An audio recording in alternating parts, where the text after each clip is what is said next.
Hello everyone, today I'm going to show you how to show date on status bar on Android. So first of all, we will just open the Play Store on my Android device, and in the search bar, which is right bottom option, I will be just find the date on status bar. So you will see I will be just tapping on the second one, date on status bar. So you will just have to download on it.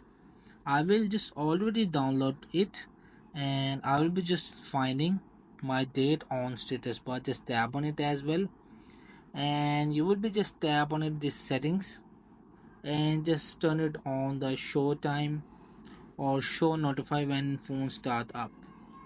So what we're gonna do, I will just go back and just swipe down, and here you will be just see 25th June 2025.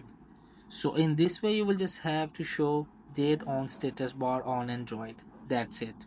So hope this video helped you. Please don't forget to like and subscribe and get notified for more videos.